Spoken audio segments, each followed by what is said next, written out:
মনাজাত শেষ করে বাহিরে আসেন, কেন আমার কলিজা দরপর করে। এমন সময় দুই সন্তান দুইটা জামা লইয়া মায়ের সামনে হাজির। মা দেখো কত সুন্দর জামা দর্জি আমাদেরকে দিয়ে গেলেন।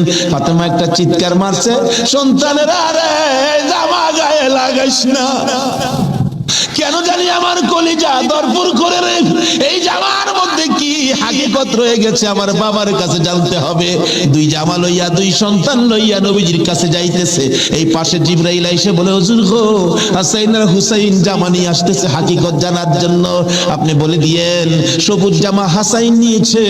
হাসাইন তো আপনার উম্মতের নাজাতের জন্য কুরবানি দুই ভাইয়ের বেলায় কবুল করেছে আমার আল্লাহ। হাসাইন সবুজ জামা নিয়েছে, আপনার উম্মতেরা হাসাইনকে বিষ খাওয়াইয়া সবুজ করে দুনিয়া থেকে বিদায় করে দিবে।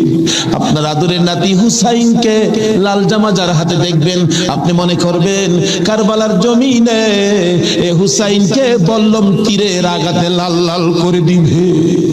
আমার নবী হাসাইন হুসাইন কাছে আসলে অন্য সময় খুশি হতেন, আজকে দেখে দূর থেকে চোখের পানি ছেড়ে দিলেন। ফাতেমা বলেন, বাবা গো, অন্যদিন খুশি হইতে আজকে কেন কান্দ বুঝতে পারতেছি না। আমার নবী বলেন, ফাতেমা রে আয় আমার হাসাইন আর হুসাইন লইয়া দুইজনকে বুকে লইয়া কান্দে বাবু,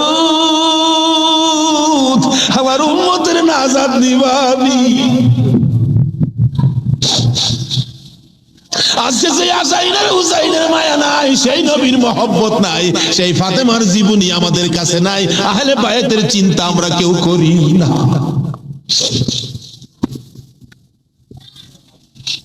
নবীজি কোল থেকে ছেড়ে দিলেন, হাসাইন আসো, তোমার জামাটা খুব সুন্দর হয়েছে।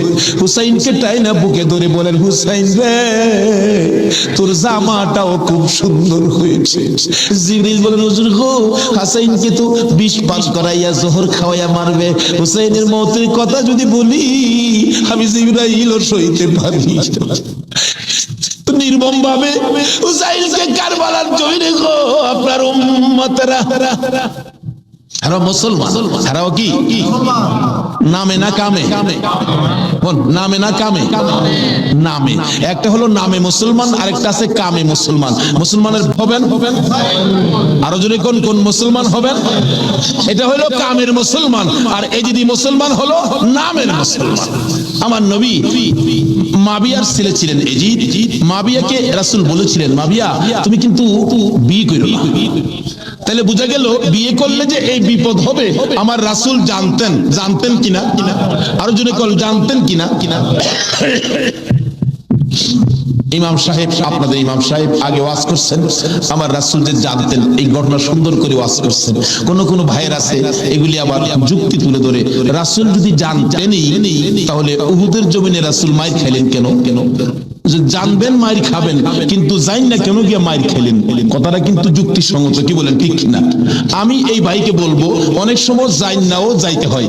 আজকে মনে করেন আপনার বাবার মার্কেট, আপনার বাবা মার্কেট করে দিয়ে গেছে, এটা আপনার পিতৃ সম্পত্তি। অন যদি কিছু মানুষ জোর করে যদি সম্পত্তি দখল করতে চায়, আপনার বাবার সম্পত্তি জোর করে তারা নিবে গা, আচ্ছা আপনার জান থাকবে না যাবে এই চিন্তা করবেন আপনি? এই সম্পত্তি উদ্ধার করতে যাবেন না? উদ্ধার করতে গিয়া অনেক সময় লোক মারাও যায়, তারপরও কি এই সম্পত্তি কি ছেড়ে দেয় নাকি? এই সত্য উদ্ধার করতে গিয়ে উহুদের জমিনে আমার নবী জানতেন মার খাবে, কিন্তু সত্য উদ্ধার করতে গিয়ে জান্নাও আমার নবী উহুদের জমিনে গেছে।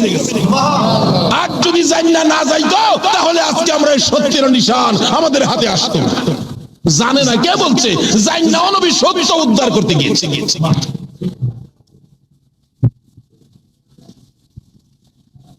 বলতেছিলাম দয়ার নবী মায়ার নবী বলতেছেন, জিবরাইল আমার উম্মতের নাজাতের জন্য কবুল হয়েছে, কবুল হয়েছে। হাসাইন আর হুসাইন দুই ভাই আঞ্জায়া ধরে দুই গালে চুমায়া চুমায় বুঝাই দিচ্ছে। হুসাইনকে কোনদিনই বলতেছেন, হুসাইন হুসাইন, দুই গালে চুমা দেয়, তুমি আমার আমি তোমার। তোমাকে যে কষ্ট দেয় সেজন্য আমাকে কষ্ট দেয়, আর তোমাকে যে ভালোবাসা দেয় সেজন্য আমি রাসূলকে ভালোবাসা দেয়। আজকে হুসাইনের ভালোবাসা এখানে বসা, হুসাইনের অনেক পরে আওলাদে রাসূলকে ভালোবাসা। ইতিহাস করে দেখুন যে এই ভালোবাসায় হযরত জুনায়েদ বাগদাদী রাহমাতুল্লাহ আলাইহি আল্লাহর ওলি হয়েছে। জুনায়েদের জীবনী খুললে পাওয়া যায় জুনায়েদ ইরাকের বাদশার পালিত পালোয়ান ছিলেন। এত বড় পালোয়ান ছিলেন, বাবারে বাবা। ইরাকের বাদশা একদিন বলেন, জুনায়েদ এত খানা তোমাকে খাওয়াই, এত টাকা বেতন তোমাকে দেই, তুমি কত বড় পালোয়ান হইলা, তোমার শক্তি তো আমি দেখলাম না, আমাদের তো দেখা দরকার ছিল। জুনায়েদ বলেন, ঘোষণা দেন না, ইরাকের জমিনে এমন কোন মারপোলা নাই আমাকে কুস্তির মধ্যে পরাজয় করবে, আমি বিজয়ী হব। যদি কেউ পরাজয় করতে পারে বলে দেন 10,000 টাকা পুরস্কার। একটা ঘোষণা সাধারণভাবে আমাদের দেশের হিসাবে দিলাম বুঝার জন্য। বাদশা পোস্টারিং করে দিলেন, আমার জুনায়েদকে কুস্তি লড়ে হারাইতে পারলে 10,000 টাকা পুরস্কার দেওয়া হবে। আর ওদিক দিয়ে পোস্টার দেখলেন নবীজির আওলাদ, নবীজির বংশের একটা লোক 3 দিন পর্যন্ত বাচ্চাদের মুখে খানা দিতে পারে না, গরিবী অবস্থা, হাঁটতেছে, রোজগারের তালাশে ঘুরতেছে, কোন রোজগারের বাউ হলো না, বাচ্চারা না খাইয়া 3 দিন পার হয়ে গেল। ডাকতেছেন, হাইরে পোস্টার দেখা যায় কুস্তি লইরা জিততে পারলে 10,000 পুরস্কার। আর সন্তানকে যখন খানা দিতে পারি না, আর জীবন রাইখা লাভ কি? কুস্তি লইরা জুনায়েদের সাথে জীবনটা দিয়ে ইলাই এই মুখ আর সন্তানদের দেখাবো না। যা বলতেছে, এখানে অফিসে কে আছে? আমি তো জুনায়েদের সাথে কুস্তি লড়ব, হাতির সাথে মশা। কই জুনায়েদ, কই? মানুষে কই, মিয়া কুস্তি লড়তে আইছো না মরতে আইছো?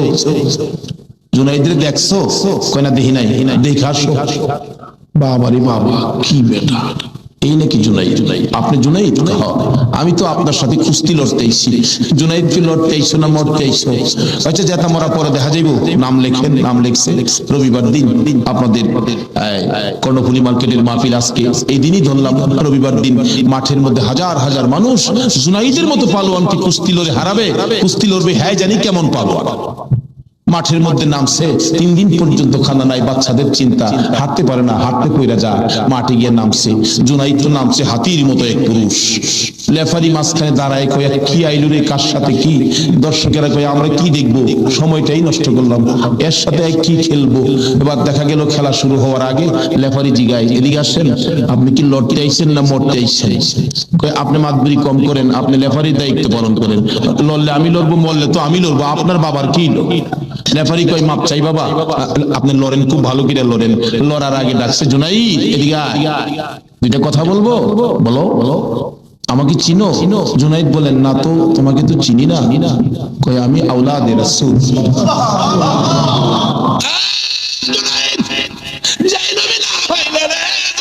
কিছু হইতো না, আমি সেই নবীর বংশের লোক, আমি সেই আওলাদে রাসূল। জুনায়েদ রে 3টা দিন পার হয়ে যায়, সন্তানের মুখে খানা দিতে পারি না, অসহ্য হইয়া জীবন দিতে আসছি রে জুনায়েদ, তুই পারবি নি আজকে আওলাদে রাসূলের মুখে হাসি ফুটাইতে, আজকের ময়দানে রাসূলের বংশের কাছে পরাজয় বরণ করতে? জুনায়েদ বলেন, ওই লোকটাই আমার সাথে কথা বলে সামনে দাঁড়াইয়া, আমি শুনি পিছন দিয়ে আমার নবী মদিনার থেকে ডাকে, জুনায়েদ রে পারবি রে আমি আওলাদে রাসূলের মুখে হাসি ফুটাইতে? এবার জুনায়েদ 2টা চোখের পানি জর্জর করে ছেড়ে দিলেন। লেফারি সাহেব, বাঁশি বাজাও, জীবনের খেলা হবে। বাঁশি বাজাইলেন, খেলা শুরু হলো। আওলাদে রাসূল জুনায়েদের গায়ে আঙ্গুলটা লাগাইলে জুনায়েদ চিত হয়ে জমিনে পড়ে গেছে। লোকেরা বলেন মানি না, আবার লাগাও, আবার লাগাইলে আঙ্গুল লাগাইলে জমিনে পড়ে গেছে। লোকেরা বলেন মানি না, আবার লাগাও, বুঝে আসে না। আমার নবী বলেন, জুনায়েদ রে এই খেলা কিন্তু ফাইনাল খেলা। আমার নবীর ডাকি জুনায়েদ কানটা পেতে শুনে জবাব দেন, ইয়া রাসূলুল্লাহ, জীবন দিবই, আপনার ভালোবাসা ছাড়বো না। আরে নবীর প্রেমের পাগল যারা প্রেম খেলা খেলে, হাইরে নবীর প্রেমের পাগল যারা প্রেম খেলা খেলে, নবীর প্রেমে ওয়াজ করনি দন্ত দেয় ফেলে, নবীর প্রেমে ওয়াজ করনি দন্ত দেয় ফেলে, নবীর প্রেমের পাগল যারা দিল হানজালা পাগল ছিল, নবীর প্রেমে জীবন দিল, গোসল করাইলো তারে ফেরেশতার দলে, গোসল করাইলো তারে ফেরেশতার দলে, নবীর প্রেমের পাগল যারা যারা প্রেম খেলা খেলে, এই রে নবীর পাগল ছিল আবু বকর, প্রেম দরিয়াই দিল সাঁতার। পাগল ছিল আবু আর প্রেম দরিয়াই দিলেন সাঁতার। হাসর মিজান পারি দিবে সেই প্রেমের বলে, হাসর মিজান পারি দিবে সেই প্রেমের বলে। নবীর প্রেমের পাগল যারা প্রেম খেলা খেলে, এই রে নবীর প্রেমের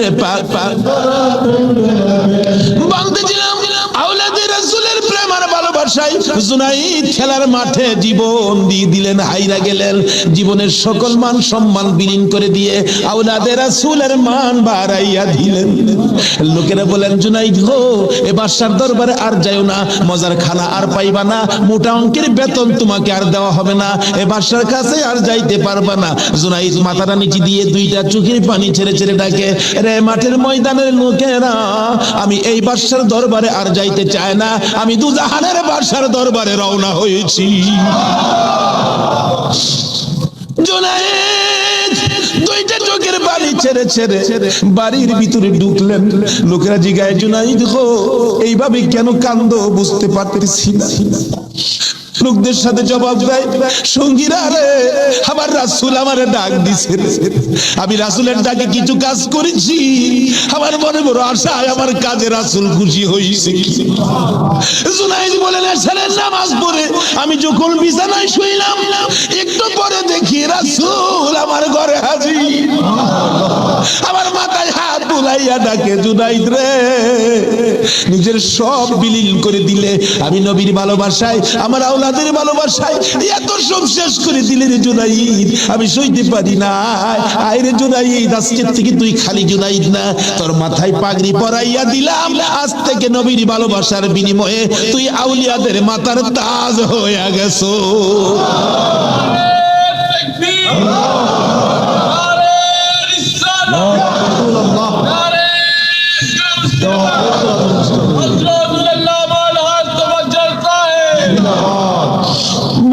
বলতেছিলাম আওলাদে রাসূলের ভালোবাসায় যদি পালোয়ান আল্লাহর ওলি হয়ে যায়, আর যেই নবীকে বলেছেন, যেই নবী ঘোষণা দিয়েছেন, হুসাইন তুমি আমার, আমি তোমার, তোমাকে যে কষ্ট দেই সে যেন আমাকে কষ্ট দেয়, তোমাকে যে ভালোবাসবে সে যেন আমাকে ভালোবাসলো। বলুন আজকে যারা হুসাইনের ভালোবাসায় বসে আছেন গো, বলুন আমার নবী ভালোবাসা দিবে কিনা? আমার নবী যাকে ভালোবাসে আল্লাহ তাকে ভালোবাসবে কিনা বলুন তো? কষ্ট হইতেছে ভাই, কারবালায় যাচ্ছি, আর আধা ঘন্টার সময় দেবেন। আল্লাহ কবুল করো সকলের। লম্বা ঘটনা, কারবালার ওয়াজ 1 বছর করে শেষ করা যাবে না। আমি সংক্ষেপ করে মেন কথাগুলো আপনাদের সামনে তুলে ধরতেছি। এবার আমার নবী বলেন, ফাতেমা রে, ফাতেমা, আমার 2 নাতিকে নিয়ে ঘরের ভিতরে যাও, আমার কেন জানি কলিজায় আগুন জ্বলছে, আমি হাসান হুসেনকে দেখলে আমার সহ্য হচ্ছে। হাসান হুসেনকে নিয়ে যখন চলে যাই, আমার নবী কাঁদে। জিবরাইল পাশে দাঁড়াইয়া বলেন, হুজুর কেন কাঁদেন? ও জিবরাইল, আমার 2 নাতি উম্মতের জন্য কুরবানি। হুসাইনের ঘটনায় আমার মন মানে না রে। হুসাইন কারবালার জমিন, এই জমিনটা কই রে জিবরাইল? এই জমিনটা জানি কেমন রে, আমার হুসাইন কোন জায়গাটাই জানি গড়াগড়ি করে কাঁদবে। সঙ্গে সঙ্গে জিবরাইল এক মুষ্টি মাটি নিয়ে দিলেন। হুজুর দেখেন তো, এই মাটিটা নাকে লাগাইয়া দেখেন কিসের গন্ধ করে। রাসূল নাকে লাগাইয়া চোখের পানি ছেড়ে দিলেন। জিবরাইল রে, এই মাটির মধ্যে দিয়ে আমার হুসাইনের রক্তের গন্ধ করে। হুজুর, এই মাটি হইল কারবালার মাটি। লম্বা ঘটনা, মাটিগুলো নিয়ে ভাবতেছেন কি করব। জিবরাইল বলেন, হুজুর কারবালা পর্যন্ত যার হায়াত থাকবে তার কাছে মাটিগুলো রেখে দেন, একটা কাচের বয়ামের মধ্যে যেন রেখে দেয়। যেদিন দেখবে মাটি লাল হয়ে গেছে গো, এদিন মনে করব হুসাইন কারবালায় শহীদ হয়ে গেছে। কারবালা পর্যন্ত যার হায়াত থাকবে তার কাছে দেন। আমার নবী কার হায়াত থাকবে জানে কিনা কোন?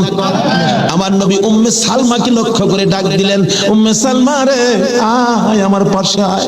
উম্মে সালমা কাছে আসলে নবীজি দুইটা চোখের পানি ছেড়ে দিলেন। হুজুর ডাইকা আনলেন, কথা বলবেন, কান্দেন কেন?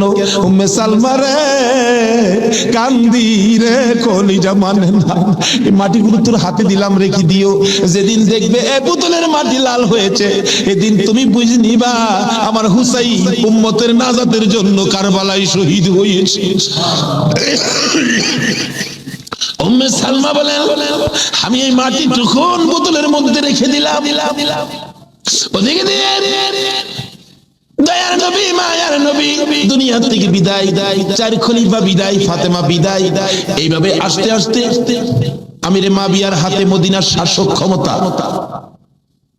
আমিরে মাবিয়া রাষ্ট্রের প্রধান, বুড়া হয়ে গেছে তো। রাসূল বলছিলেন মাবিয়ারে তুই বিয়ে করিস না, কিন্তু মাবিয়ার এমন এক রোগ হইল, লোকেরা পরামর্শ দিল কবিরাজরা বিয়ে করলে ভালো হয়ে যাবে, কিন্তু রাসূল নিষেধ দিছিলেন বিয়ে করিস না। কিন্তু রাসূল তো জানতেন, কি বলেন, জানতেন কিনা বিয়ে করিস না, কিন্তু বিয়ে করলেন। জন্ম হলো এজিদ, একটু বুড়া হয়েছে বাবা, এজিদ চক্রান্ত করতেছেন, বাবার ক্ষমতাটা আমার নেওয়া দরকার। কিন্তু এজিদ নবীর কথা মতো, নবীর প্রেম, নবীর ভালোবাসা এজিদের কাছে কখনো ছিল না। লোকেরা বলেন না, এইরকম একটা লোকের কথা আমরা মানতে পারি না, হাসাইনই তো আছে, আমরা হাসাইনকে মানবো। নবীজি ভবিষ্যৎবাণী করে দিয়ে গেছিলেন, আমি দুনিয়া থেকে বিদায়ের 30 বছর পর হাসাইন ক্ষমতায় আসবে, হাসাইনকে মানুষ ভালোবাসবে, কিন্তু এজিদ হাসাইনকে থাকতে দিবে না। যাই হোক, লম্বা ঘটনা। এজিদ কয় হাসাইনকে কিভাবে শেষ করা যায়, দুইজনই পথের কাটা, একজন হাসাইন একজন হুসাইন, দুজনকে শেষ করতে পারলেই তো আমার সুবিধাজনক পরিবেশ হয়ে যাবে। কি করব, কি করা যায়? এক কুটনি বুড়িকে এনে বললেন, তুমি কি পারবা হাসাইনকে শেষ করে দিতে? কুটনি বুড়ি কয় এটা ব্যাপারই না। হাসাইন রাদিয়াল্লাহু তাআলা আনহু বিবি ছিলেন 4 জন, সকলের ছোট বিবির নাম ছিলেন জায়েদা। জায়েদার হাতে শরবত খাইতেন সবসময়, তার হাতে শরবত খুব সুন্দর হতো আর কি, শরবত খাইতেন। হাসাইন ডাকতেছেন, জায়েদা শরবত দাও, শরবত দিলেন জায়েদা। দেখলো কুটনি বুড়ি জায়েদারে দিয়াই কামড়া বানাইতে। হাসাইন শরবত খায় চলে গেলেন। বলেন, জায়েদা হাসাইন কি তোমার হাতে সবসময় শরবত খায়? প্রত্যেকদিন আমার খুব ভালোবাসে, আমার হাতে শরবতটা খায়, আর তোর হাতে খায় না, আমার হাতে শরবত নাকি খুবই ভালো। হ্যাঁ, কুটনি বুড়ি কয় তোমার হাতে শরবত খায় কিন্তু তোমাকে ভালোবাসে। কি বলো? আমি জানি ভালোবাসে, তুমি জানলে কি হবে? আমরা দূরের থেকে যা দেখি তোমার সবচেয়ে কম ভালোবাসে। একটা কাম করো, মেয়েরা কিন্তু খুব সরল মানুষ, সহজে বুঝ পাই না, একটা কাজ করো, কি আমি বিষ দিয়া যাবো, বিষ খাওয়াইয়া হাসাইনকে মাইরা দাও, এজিদ হবে দেশের প্রেসিডেন্ট, বাদশাহ, আর তুমি হবে রানী। সহজে বুঝ মানলেন, সরল মানুষ তো। বিষ দিলেন, শরবতের সাথে দিয়ে খাওয়াইলে হাসাইন পিপাসিত, ক্লান্ত। জায়েদা শরবত দাও, শরবতের সাথে বিষ দিলেন, খাইলেন। খাওয়ার পরে বলতেছে, জায়েদা আজকে শরবতটা যেন কেমন কেমন লাগে, কি যেন গন্ধ করতেছে। জায়েদা বলেন, না তো কিচ্ছুই না, কিন্তু দেখা গেল কিছুক্ষণ পর হাত পাও গুলি অবশ্যই আসতেছে, সমস্ত চেহারা নীল হয়ে গেছে, খালি জিহ্বাটা নড়তেছে, দুইটা চোখের পানি ছেড়ে দিছে। জায়েদা বুঝিছি, আজকে বুঝি নানার উম্মতের নাজাতের জন্য মায়ের দোয়া বুঝি আজকে কবুল হয়ে যাবে। জায়েদা রে, না না তোরে কিছু বলবো না, আমার ভাই হুসাইন কই? হুসাইনকে দেখে দেখে আমার পাশে আনবো। হুসাইন খবর পাইয়া দৌড়াই আইসা দেখে বড় ভাইয়ের সমস্ত চেহারা সবুজ হয়ে গেছে। একটা চিৎকার মারছে, মা মা গো, তোমার দোয়া বুঝি আজকে কবুল হয়ে যায়। দৌড়ে যাইয়া হাসাইনের গলায় ধরছে, ভাই রে ভাই, কে তোমার এই অবস্থা করেছে? আমি হুসাইন তার প্রতিশোধ নিব। হাসাইন টাইনা টাইনা গলায় ধরে দুই গালে চুমাইতেছে, ছোট ভাই তো, ভাইরে প্রতিশোধ নিস না, নানার উম্মতের জন্য মায়ের দোয়া কবুল হয়ে গেছে। হাসাইন একটা কথা তোরে বলে যায়, কিছুদিন পর তোর উপরও বিপদ আসবে রে, আমার মায়ের দোয়া তোর বেলায় তো কবুল হয়েছে। হাসাইন যেদিন বিপদে আসবে রে, কেউ তো তোর পাশে আসবে না রে হুসাইন। এদিন আমি তো ভাই কাছে থাকতাম, আমিও তো দুনিয়ায় থাকতেছি না। হুসাইন রে, বেশি বিপদে পড়ে যখন কলিজার মধ্যে অশান্তি লাগবে, দুনিয়ার কাউরে ডাকিস না, না না না না কইয়া ডাকিস, কলিজায় শান্তি পাবে। হাসাইন দুনিয়া থেকে বিদায়, জি চক্রান্ত করে হুসাইনকে কিভাবে মারা যায়, হাসাইনকে মদিনায় ফালাইয়া, হুসাইনকে তো মদিনায় মারা যাবে না, চক্রান্ত করে ইবনে জিয়াদকে ডাক দিলেন। কুফা নগরীর গভর্নর, তুমি একটা কাজ করো, আমি ডাকলে তো আসবে না, কুফা নগরীর মানুষ দিয়া তুমি ডাইকা নিয়ে আসো হুসাইনকে কুফায়। কুফায় আনার পর হুসাইনকে আমরা শেষ করে দিব, আর আমাদের পথের কাটা থাকবে না। ইবনে জিয়াদ বলেন, কথা তো রাইট, চিঠি পাঠাও। চিঠি পাঠাইতে পাঠাইতে 40,000 চিঠি মদিনায় পাঠাইছে। হুসাইন চিঠি দেখে মুরব্বীদের কি বলতেছেন, চিঠি আসছে কুফায় যাইতে, যাবো কিনা বলেন। মুরব্বীরা চিঠি দেখে বলেন, হুসাইন রে, কুফার চিঠির রং ভালো দেখা যায়, কুফার তরবারির ব্যবহার ভালো হবে না। আমরা অন্তত পক্ষে তোমাকে যেতে দিব না, হাসাইনের ব্যথাই তো আমরা বলতে পারি না, তোমাকে যেতে দিব না। 40,000 চিঠি, বলুন কয় হাজার চিঠি? মুরব্বীরা বলে এত চিঠি আছে, দাঁড়াও দেখি একটু পরামর্শ করে। একটা মিটিং করলেন, হুসাইনের পক্ষ থেকে কুফায় তোমরা কে যাইবা? আমাদের নিজেদের লোক যায়, হুসাইন পক্ষ থেকে একটা লোক কুফায় যায়, নিজেদের লোকের কোনো খবর যদি পায় তাহলে আমরা হুসাইনকে যেতে দিব, ও তাদের কথায় হুসাইনকে দেব না, আমরা নিজেরা পরিবেশ বুঝবো। কে যাইবা? একজন লোক দাঁড়াইলেন, ইতিহাস বলেন, যার নাম হলো মুসলিম বিন আকিল। মুসলিম বিন আকিল দাঁড়ায় বললেন, আমি যাব হুসাইনের পক্ষ থেকে। তার দুইটা বাচ্চা ছিল, মোহাম্মদ ইব্রাহিম, সোনার পুতুলের মতো দুইটা বাচ্চা, ছোট ছোট। বলে, আব্বা আপনি যদি চলে যান তাহলে আমরা তো মা নাই, আমরা কার কাছে থাকবো? তাদের মা মারা গেছে, কই থাকবো আমরা? তাইলে তোমরাও চলো। তিনজনের কাফেলা করে কুফা নগরীতে গিয়ে পৌঁছলেন হুসাইনের পক্ষ থেকে। হুসাইনের পক্ষের লোক পায়া কমপক্ষে 30,000 লোক হুসাইনের নামের উপর মুরিদ হইলেন, বাইয়াত গ্রহণ করলেন। বাইয়াত হওয়া, মুরিদ হওয়া সুন্নাত রাসূল। আবার কেউ কেউ আছে মুরিদ বাইয়াত লয়া টিটকারি মস্কারি করে।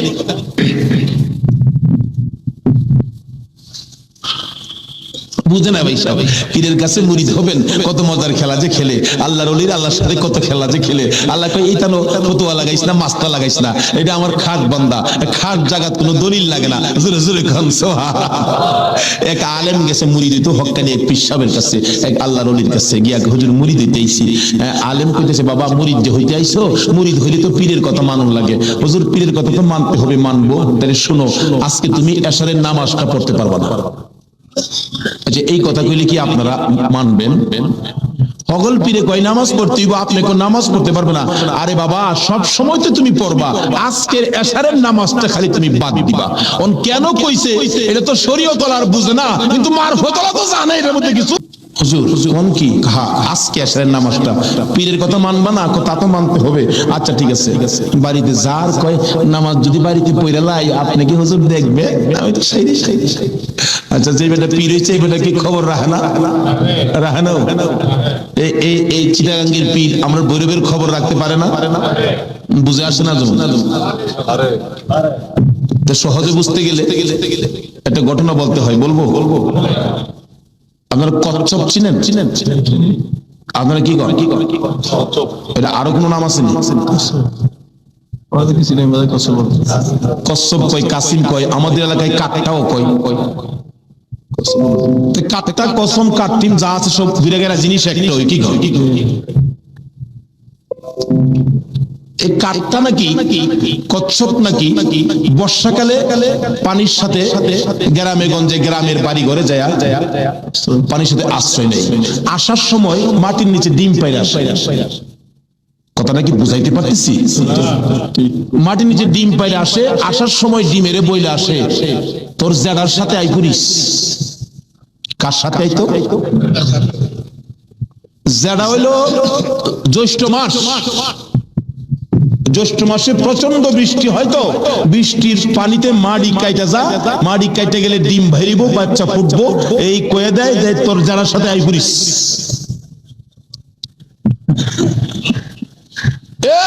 এই 3.5 মাইল দূরে ডিম পাইরা বইলে আইছে, যারার সাথে আই করিস। ডিম তো ফুটতেই তো না। 3.5 মাইল দূরেতে আপনাদের কর্ণফুলী নদীর থেকে গিয়া ওই মাঝে মাঝে 3.5 মাইল ভিতরে ডিমের দিকে শীষ ধরে। 3.5 মাইল দূরের থেকে একটা কচ্ছপ যদি ডিমের উপরে তা দিয়া ডিমের বাচ্চা ফুটাইতে পারে, আল্লাহর বন্ধুরা 3,500 মাইল দূরে থাকলেও একটা মুরিদের দিকে এই নজর দিতে পারবে কিনা কোন তো? 3.5 মাইল দূরেতে ডিমের দিকে তা দেয় শীতরে, এই তাই ডিম ফুইটা জ্যৈষ্ঠ মাসও জাড়ার লগে পানির সাথে বাইশাই। এই ক্ষমতা আল্লাহর ওলিদের আছে কিনা বলুন তো? এটা কে দিছে? আর জোরে কোন? সে আল্লাহর ওলি বলছেন, বাবা আজকে এশারের নামাজটা পড়িস না, যা যা যা। যার কয় হুজুর পড়তাম না তো কইলেন আপনার সাথে, বাড়ি গিয়ে পয়রা লাইলে কি আর আপনি দেখবেন? আল্লাহর ওলি দেখবে কি না? বাড়িতে গিয়ে কয় হুজুর কইছে নামাজটা ছাইরা দিতাম, হুজুরের কথা তো মানতে হবে, একবারে সব না ছাইরা খালি ফরজটা পয়রা লাই। একবারে কেমনে বাদ দিলাই, সারা জীবন নামাজ পড়লাম, আজকে নামাজটা কেমনে বাদ দিলাই, শুধু ফরজটা পয়রা ঘুমাই রইছে। রাত্রে নবীজি আইসা ডাকতেছে, কিরে আজকে এই আমার সুন্নত ছাইরা দিলি? পীরের কথা হইলে কি করলাম, আফসোস। অথচ কোন খেলা খেলাইছে এটা গেলাম, হ্যাঁ হলো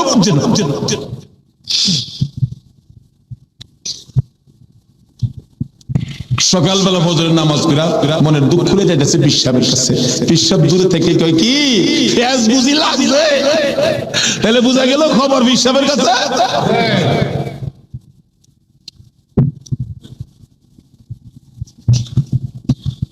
হুজুর আর কথা কইেন না, আপনি না করছেন নামাজ পড়তাম, কত তুই বেটা নামাজ পড়ছস কে? কই কি আমি নামাজ পড়ছি না করছি আপনি জানেন কেমনে? বেটা খালি সুন্নতটা বাদ দিছস, তোর খেয়াল নাই ফরজটাতে পড়ছস, আমি কি জানি না মনে করছস? হুজুর কইরে লাইছে, হুজুর কি ফেস হইছে জানেন কি, আমি খালি আপনি তো কইছেন নামাজ পড়িস না, একবারে কেমনে বাদ দিই, আমি ফরজটা পড়ে ঘুমাই রইছি, সুন্নতটা পড়ি নাই। এইজন্য রাতে আইসা হুজুর আমারে ডাকতেছে নবীজি, কি রে আজকে আমার সুন্নত বাদ দিলাইলি? হুজুর এই সর্বনষ্ট হইছে। নবীজি এসে ডাকতেছে, আল্লাহর ওলি কই বেটা এইটার লাগি তো কইছিলাম, আজকে যদি ফরজটা সহ ছাইরা দিতে, আজকের নামাজটা খালি ছাইরা দিতে, সুন্নতটা বাদ দিও না, নবীজি আইসা তোরে ডাকতেছে, যদি ফরজটাও বাদ দিতে আমার কথায় আমার আল্লাহ আয়া তোরে ডাকলো। ভাই সাহেব এটা বুঝতে গেলে শরীয়তের মাদ্রাসার পরে মারিফতের মাদ্রাসায় ভর্তি হতে হবে। জানি চট্টগ্রামটা পীর মাসের দিক দিয়া বাংলাদেশের মধ্যে আপনারা উপরে আছেন, এই জন্য আমরা আপনাদেরকে শ্রদ্ধা করি। আল্লাহ হায়াত দেখ সকলকে, সকলে বলুন আমিন। যাই হোক ওইদিকে আমার আলোচনা না, আমার আলোচনা হলো কারবালা। যাই হোক কারবালার দিকে পৌঁছে গেছি, আধা ঘন্টা সময় দিতে রাজি আছেন না আপনারা? আসুন হাইরে কারবালা যাচ্ছি এবার কারবালা। এবার চিঠি পাইলেন কয় হাজার, মুসলিম বিন আকিল চলে গেলেন, 30,000 লোক মুরিদ হলেন, বাইয়াত গ্রহণ করলেন। খালি মুসলিম বিন আকিল হুসেইনকে কুফায় আনেন না, আমরা হুসেইনকে দেখতাম কুফা নগরী বড় মসজিদে বসে মুসলিম বিন আকিল চিঠি লিখলেন, হুসেইন আর কোনো ভয় নাই, এখানে পরিবেশ আপনার জন্য পাগল, আসলেও পাগল, কিন্তু খারাপ তো খালি এজিদের বংশ। চিঠি পাওয়া মাত্র আপনি চলে আসেন। চিঠি গিয়ে পৌঁছে মুহররমের 1 তারিখ। হুসাইন 6 মাসের শিশু আলী আসগর সহ মেয়ে পুরুষ মিলে 72 জনের কাফেলা নিয়ে রওনা হলেন কুফার দিকে, যেহেতু চিঠি পাইছে মুসলিম বিন আকিলের হাতে। ওদিক দিয়ে যেই চিঠি পাঠাইছে শুনছে, ইবনে জিয়াদ এজিদের পক্ষের লোক আয়েশা সবাইকে সরিয়ে দিয়ে লম্বা ঘটনা, মুসলিম বিন আকিলকে মসজিদের বারিন্দার মধ্যে ফালাইয়া গলায় ছুরি চালায়া জবাই করে দিলেন। মুসলিম বিন আকিলের 2টা ছোট্ট ছোট্ট বাচ্চা ছিলেন, মুহাম্মদ ও ইব্রাহিম। 2টা বাচ্চা 12 বছর 13 বছর সোনার পুতু। খবর পাইলেন বাবাকে জবাই করে দিয়েছে, দৌড়াইয়া পালাই রে জঙ্গলায় যায় লুকায়। 2 ভাই পরামর্শ করে, আমরা 2 ভাইকে যদি ধরতে পারে রে আমাদেরকেও জবাই করে ফেলবে। বাচ্চা মানুষ। এদিক দিয়ে ঘোষণা হলো মুহাম্মদ ইব্রাহিম মুসলিম বিন আকিলের 2টা সন্তান যদি মদিনায় চলে যায়, খবর দিবে হুসাইন তো আসবে না, 2টা ছেলেকে যে ধরে দিতে পারো 10,000 টাকা পুরস্কার। আমাদের হিসাব বললাম, লোকেরা তরবারি নিয়ে ঘুরতেছে মুহাম্মদ ইব্রাহিমের তালাশ। ওই 2টা বাচ্চা পূর্ণিমার চাঁদের মতো চেহারা, সারা দিন লুকাইয়া থাকে, রাত্র হলে মরুভূমির পথ দিয়ে দৌড়ে আর কান্দে আর ডাকে মদিনার পাখিরা রে। আয় মদিনার খবর, একটা খবর নিয়ে যা, কুফা নগরীর অবস্থা ভালো না, আমাদের বাবা মুসলিম বিন আকিলকে কুরবানি করে দিয়েছে, আমরা দুই ভাইকে খুঁজতেছে, রাস্তা পাই না, কোথায় যাব, হুসাইন যেন কুফায় না আসে, খবর নিয়ে যা। এভাবে একদিন এক রাত, দুই দিন দুই রাত, 3 দিন পার হইয়া 3 রাতের বেলা দুইটা ভাই একটা খেজুরের বাগানের মধ্যে বসেছিল, রাত্রে দৌড়াবে মদিনায় যাবে, কিন্তু পেটের খিদা, পানির পিপাসা, আর হাঁটতে পারে না। ছোট ভাইটা বড় ভাইয়ের গলায় ধরে কাঁদতেছে, ভাই কলিজা শুকাইয়া গেছে রে, একটা কাজ সামনে যাইতে পারবো না। দুইজন গলাগুলি করে খেজুরের বাগানের মাঝখানে ঘুমিয়ে গেছে। এই খেজুরের বাগানের মালিকের নাম ছিল হারেস। হারেস নিজেও তরবারি লইয়া ঘুরতেছে। সকালবেলা হারেসের বিবি যাই বাগান দেখবে, যাইয়া দেখে বাগানের মাঝখানে সাপ বিচ্ছুর ভয় থাকে, কিন্তু এই ভয়ের মাঝখানে দুইটা পূর্ণিমার চাঁদের মতো সন্তান ঘুমাইয়া রইছে। আস্তে আস্তে কাছে যাইয়া ছোট্ট ভাইটার মাথায় হাত দিলে, চোখ খুলে দেখি কুফার মহিলা, চিৎকার মারছে, ভাই গো আর ঘুমাইস না, কুফাবাসী আমাদের খবর পেয়ে ফেলছে, মদিনায় বুঝি আর যাওয়া হবে না, তুমি আমার মা লাগো। আমার মা নাই, বাবা নাই, আমরা মদিনার সন্তান, আমরা মদিনার আওলাদ, কুফাবাসীর কাছে আমাদের খবর দিও না। মহিলাটা বলতেছেন, মহিলাদের মায়া বেশি, আয় বাবা তোমাদের তালাশে, আমার স্বামীও ঘুরতেছে, এখানে থাকলে কেউ না কেউ তোমাদেরকে দেখে ফেলবে, আসো আমার বাড়িতে নিয়ে লুকাইয়া রাখি, সন্ধ্যা হলে আমি নিজে মদিনায় লইয়া যাইব। এমন একটা ভালোবাসা দাও না গো এই মহরমের চাঁদে। সন্ধ্যা হইবার আগে বাচ্চা দুইটা রান্না করে রাখছিল, ছোট্ট ভাইটা ঘুম থেকে উঠে বসে বসে কান্দে, মা মা কই। বড় ভাইটা ঘুম থেকে উঠে ডাকে, কান্দিস না রে, কান্দার আওয়াজ শুনলে আমাদের জীবন থাকবে না। এমন সময় হারেস দৌড়ে আসছে ঘরের মধ্যে খানা খাওয়ার জন্য, খানা খাইতে বসে ডাকতেছে, বিবি গো জলদি করে খানা দে, কে জানি পুরস্কারের বাগি হইয়া যায়। এমন সময় রান্না করে কান্দার আওয়াজ শুনলে ডাকতেছে, বিবি রান্না করে কে কান্দে? বিবি বলেন, তোমার ঘরে নয়, অন্য ঘরে কান্দে। বিবি রে, আমার ঘরে কান্দার আওয়াজ শোনা যায়। মিথ্যা কথা কোস, আমার ঘরে কান্দা। বিবি বলেন, তোমার ঘরে নয়, কুফাবাসীর সন্তানেরা কান্দে। হারেস বলেন, বিবি রে, কুফাবাসীর কান্দা এত সুন্দর না। বাসন ধাক্কা দিয়ে সরাইয়া তরবারিটা লইয়া ওইটা দাঁড়াইলে বিবি পিছন দিয়ে আঞ্জে ধরেছে, স্বামী আর সামনে যাও না, মদিনার ময়নাদের গলায় ছুরি দিও না। তোমার যদি মারতে চাই গো স্বামী, আমার গলাটা পেতে দিলাম, আমার গলাটা কাইটা দাও। না না, মানবো না। দৌড়ে যাইয়া রান্না করে দরজায় দাঁড়াইয়া দেখে দুইটা পূর্ণিমার চাঁদ উদয় হইয়া রইছে। তরবারিটা দেখে ছোট্ট ভাইটা চিৎকার মারছে, বাবা গো কইয়া। বড় ভাইটা কান্দে, কান্দিস না, আমার বাবা গেল যেইভাবে রে, আমরাও যাইব সেইভাবে। এইভাবে যারা জীবন দিয়েছে সেটাই হলো আমার আল্লাহর রাস্তা। দুই ভাইকে ধরে মুরগির বাচ্চার মতো শেষলাইয়া বাহির করে যাইতে যাইতে যাইতে যাইতে একটু পরে পরে ছোট্ট ভাইটা জিগায়, হারেস রে, আমরা মেরে ফেলবে রে, মারিস নাই, আমরার মা নাই, আমরার বাবা নাই।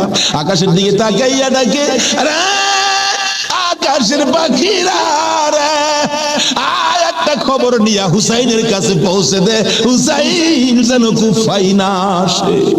রওনা হলেন, যাইতে যাইতে সন্ধ্যা হয়ে যায়, পুরাত নদীর কিনার দিয়ে যাচ্ছে। হারেস ভাবতেছে, দুইটা সন্তান, দুইটা ছেলে জীবিত যদি নিয়ে যায়, আমার চেয়ে শক্তিশালী কেউ আয়সা যদি আমার কাছ থেকে নিয়ে যায়, পুরস্কার আমি পাবো না, বরঞ্চ জব করে দুইটা মাথা খালি নিলেই তো হয়। দুইটা ভাইকে জব করার জন্য প্রস্তুতি নিলে ছুরির দিকে তাকাইয়া তাকাইয়া বাচ্চারা কান্দে। ছোট্ট ভাইটাকে জমিনে শোয়াইছে, গলাটা কাটবে, লাফ মেরে উইটা গেছে। বড় ভাইটাকে শোয়াইছে, উইটা গেছে। আবার জোর করে জমিনে শোয়াইয়া ছোট্ট ভাইটাকে বুকের উপর পাড়া দিয়া ধরছে, মাথার মধ্যে চাপা দিয়ে ধরে গলাটাই ছুরি চালাবে, ছুরির নিচে তাইকা কাঁদতেছে, হুসাইন আইসো না গো, কারবালায় আইসো না, এই কুফা নগরীতে আইসো না, কুফার মানুষের তরবারির ব্যবস্থা ভালো। গলা কেটে দিলেন বড় ভাইটারে, গলা কেটে দুইটা ভাইকে দুই দিকে ধাক্কাইয়া ফুরাত নদীতে ফেলে দিলেন, মাথা ছাড়া বডি খানি ফেলে দিয়ে মাথা রুমালের প্যাকেট করে রওনা হলে শুনে পিছন দিয়ে আবার ডাকতেছে, হারেস রে আমরা দুই ভাইয়ের মারিস না। হারেস বলেন মাথা কেটে নিয়ে আসলাম। আবার ডাকে কে? পিছনে যাইয়া দেখে দুই দিকে দুইটা বডি লাশ ছিল, দুইটা ভাই আবার একসাথে হইয়া এক ভাই আরেক ভাইয়ের আঞ্জাইয়া ধরে রাখছে। আমার আল্লাহ বলেছে আমার রাস্তায় যারা জীবন দেয় রে তারা মরে না, তারা মরে না রে, তারা জীবিত। এই দুই ভাই প্রমাণ করে দিলেন তারা জীবিত। ওদিকে যায় না, ওদিক দিয়ে যাইতেছে এজিদের দরবারে পুরস্কার আনবে, এদিক দিয়া ইমাম হুসাইন 72 জনের কাফেলা লইয়া গো আস্তে আস্তে কারবালার জমিনে এসে পৌঁছে সন্ধ্যা হয়ে যায়, রাস্তা চিনে না। হুসাইন বলেন তাবু গাড়ো, সকালবেলা কুফার দিকে রওনা হব। তাবু গাড়তে গেলে জমিনে কুদ দেয়, মাটির থেকে রক্ত বাহির হয়, গাছের ডালে আঘাত করে গাছের ডাল থেকে রক্ত বাহির হয়। সঙ্গীরা বলেন হুসাইন ব্যাপারটা বুঝতে পারতেছি না। হুসাইন বলেন রাখো রাখো, এখানে কি কাউরে পাই কিনা জিজ্ঞেস করলেন এই জায়গাটার নাম কি? একজন লোক বলেন আপনারা কোত্থেকে আসছেন? আমরা মদিনা থেকে আসছি। এই জায়গাটার নাম কি? জায়গাটার নাম কারবুল। হুসাইন একটা চিৎকার মারছে, সঙ্গীরা রে তাবু গাড়ো। আমার নানা বলেছে রে, নানার উম্মতের জন্য আমি হুসাইন কারবালাই নাকি শহীদ হব। মুহররমের 7 তারিখ তাবু গাড়লেন, সন্ধ্যা হইলে তাবু গাড়লে রাত্র শেষ হওয়ার আগে 4000 এডিদি শুনল নিরস্ত্র মুসলমানের চারপাশে ঘেরাও করেছে। আজকে সেই নিরস্ত্র মুসলমানের উপর ইরাকের জমিনে বলুন তো আক্রমণ হচ্ছে কিনা?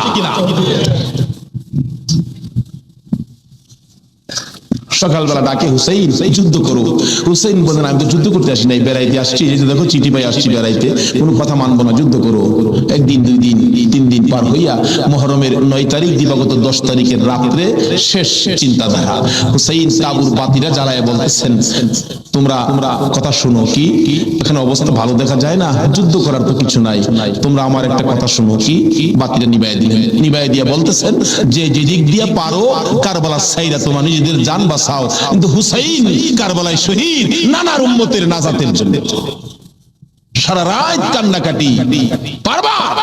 9 তারিখ দিবাগত রাত্রে টিভির বর্তাটা বন্ধ রাখতে, রেডিওর চাবিটা বন্ধ রাখতে, হুসাইন কারবালায় সমস্ত লোকদেরকে 72 জনের কাফেলা নিয়ে কান্দে, আর আমরা সেই তারিখে টিভি চালাই। কিসের মহব্বত আর কিসের মায়া আর কিসের নামাজ তুমি পড়েছো? যদি কথা দিতে পারো 9 তারিখ দিন গিয়া রাত্রে টিভি আর চালাবো না, আর গান বাজনা করবো না। হুসাইন তোমার জন্য ওই ফুলসিরাতের কিনারে দাঁড়ায় দাঁড়ায় নামাজ পড়ছে। বলুন কি করছে? ওহনের মার আর আসেনি নামাজ নাই। এলাকায় তো হুসাইনের পাগল জন্ম হয় না, এলাকায় তো হুসাইনের রক্তের প্রতিদান দেওয়ার মানুষ দেশে হয় না। ওহনের মাদের মধ্যে এই আদর্শ নাই। ফাতেমা 2 রাকাত নামাজ পড়ে হাত বাড়াইছে, মাহমুদ আমি তো বলেছি গোসলের পরে জামা পাবে, তারা যদি গোসল করে আইসা জামা না পায় তারা বলবে নবীর মেয়ে হইয়া আমরার মা মিথ্যা কথা কয়, জান্নাতি মহিলাদের সর্দারিনী হইয়া আমাদের মা মিথ্যা কথা কয়। মাহবুদ গো আমার ইজ্জত রাখো, ও মাহবুদ আমার ইজ্জত রাখো, আমার 2টা কলিজার টুকরা সন্তানের জন্য 2টা জামার ব্যবস্থা তুমি আল্লাহ করো। এই ডাক দিছে, মায়ের দোয়া তো কবুল। আল্লাহ বলেন জিবরাইল জান্নাত থেকে 2টা সুন্দর পাঞ্জাবি হাসাইন আর হুসাইনকে দিয়ে আসো। 2টা পাঞ্জাবি নিয়ে হাসাইন হুসাইনের বাড়ির সামনে হাজির। হাসাইন হুসাইন কোথায়? তোমাদের জামা তো তৈয়ার হয়েছে। কিতাবে আসছে জামাগুলির রং ছিল একটা সবুজ আর একটা লাল। 2 ভাই দৌড়ায় আসছে, কোনটা নিবা? জিবরাইল মানুষের বেশ ধরে ডাকছে, কোনটা নিবা? হাসাইন বলেন আমারে সবুজটা দেন, সবুজটা দেন। হুসাইন বলেন আমারে লাল জামা দেন। 2 জনে জামা হাতে নেয়, আর বাড়ির ভিতরে রুমের ভিতরে মা ফাতেমার কলিজা দরপর শুরু করছে। মনাজাত শেষ করে বাহিরে আসেন, কেন আমার কলিজা দরপর করে? এমন সময় 2 সন্তান 2টা জামা লইয়া মায়ের সামনে হাজির। মা দেখো কত সুন্দর জামা দর্জি আমাদেরকে দিয়ে গেলেন। ফাতেমা একটা চিৎকার মারছে, সন্তানেরা রে জামা গায়ে লাগাইস না। কেন জানি আমার কলিজা দরপুর করে রে, এই জামার মধ্যে কি হাকিকত রয়ে গেছে আমার বাবার কাছে জানতে হবে। দুই জামা লইয়া, দুই সন্তান লইয়া নবীজির কাছে যাইতেছে। এই পাশে জিবরাইল এসে বলে, হুজুর গো, হাসাইন আর হুসাইন জামা নিয়ে আসতেছে হাকিকত জানার জন্য, আপনি বলে দিয়েন সবুজ জামা হাসাইন নিয়েছে। হাসাইন তো আপনার উম্মতের নাজাতের জন্য কুরবানি দুই ভাইয়ের বেলায় কবুল করেছে আমার আল্লাহ। হাসাইন সবুজ জামা নিয়েছে, আপনার উম্মতেরা হাসাইনকে বিষ খাওয়াইয়া সবুজ করে দুনিয়া থেকে বিদায় করে দিবে। আপনার আদরের নাতি হুসাইনকে লাল জামা যার হাতে দেখবেন, আপনি মনে করবেন কারবালার জমিনে এ হুসাইনকে বল্লম তীরের আঘাতে লাল লাল করে দিবে। আমার নবী হাসান হুসাইন কাছে আসলে অন্য সময় খুশি হতেন, আজকে দেখে দূর থেকে চোখের পানি ছেড়ে দিলেন। ফাতেমা বলেন, বাবা গো, অন্যদিন খুশি হইতে আজকে কেন কান্দো বুঝতে পারতেছি না। আমার নবী বলেন, ফাতেমা রে আয় আমার হাসাইন আর হুসাইন লইয়া, দুইজনকে বুকে লইয়া কান্দে বাবু, আমার উম্মতের নাজাত দিবানি। আজকে সেই হাসাইনের হুসাইনের মায়া নাই, সেই নবীর মহব্বত নাই, সেই ফাতেমার জীবনী আমাদের কাছে নাই, আহলে বায়াতের চিন্তা আমরা কেউ করি না।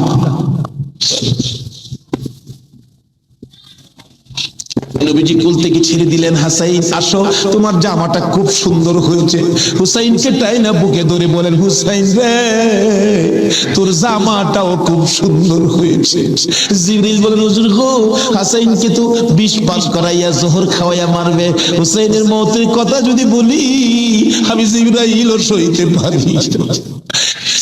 নির্মম ভাবে হুসাইনকে কারবালার জমিনে গো আপনার উম্মতেরা, এরা মুসলমান, এরাও কি নামে না কামে? নামে না কামে? নামে। একটা হলো নামে মুসলমান, আরেকটা আছে কামে মুসলমান। মুসলমানের ভাগ দুইটা, একটা হলো এজিদি মুসলমান, আরেকটা হলো পীরে কয় নামাজ পড়তে হইব, আপনি কোন নামাজ পড়তে পারবে না। আরে বাবা, সব সময় তো তুমি পড়বা, আজকের এশারের নামাজটা খালি তুমি বাদ দিবা। কেন কইছে এটা তো শরীয়ত আর বুঝে না, কিন্তু মারফতলা তো জানে এর মধ্যে কিছু আছে। বলবো ভাই সাহেব, কষ্ট হইতেছে আপনাদের? হুজুর কোন কি আজকে এশারের নামাজটা পীরের কথা মানবা না? তা তো মানতে হবে। আচ্ছা ঠিক আছে, বাড়িতে যার কয় নামাজ যদি বাড়িতে পড়ে লাই, আপনি কি হুজুর দেখবে? আমি তো সেই। আচ্ছা, যে বেটা পীর হয়েছে এই বেটা কি খবর রাখে না? রাখে না? এই চিটাগাঙ্গের পীর আমরা ভৈরবের খবর রাখতে পারে না? বুঝে আসে না? সহজে বুঝতে গেলে একটা ঘটনা বলতে হয়। বলবো? আপনারা কচ্ছপ চিনেন? আপনারা কি করেন? এটা আরো কোন নাম আছে? কচ্ছপ কয়, কাসিম কয়, আমাদের এলাকায় কাঠটাও কয়। কাঠটা, কসম, কাটিম যা আছে সব বিরাগেরা জিনিস একটা। ওই কি এই কাঠটা নাকি, কচ্ছপ নাকি বর্ষাকালে পানির সাথে গ্রামে গঞ্জে গ্রামের বাড়ি ঘরে যায় পানির সাথে আশ্রয় নেই, আসার সময় মাটির নিচে ডিম পাইরা। কথাটা কি বুঝাইতে পারতেছি? মাটির নিচে ডিম পাইরা আসে, আসার সময় ডিমেরে বইলে আসে, তোর জেডার সাথে আই করিস। কার সাথে আইতো?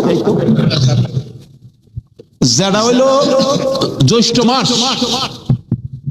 জ্যৈষ্ঠ মাসে প্রচন্ড বৃষ্টি হয়, তো বৃষ্টির পানিতে মাড়ি কাইটা যা, মাড়ি কাইতে গেলে ডিম ভাইরিব, বাচ্চা ফুটবো, এই কয়ে দেয় যে তোর যারার সাথে আই করিস।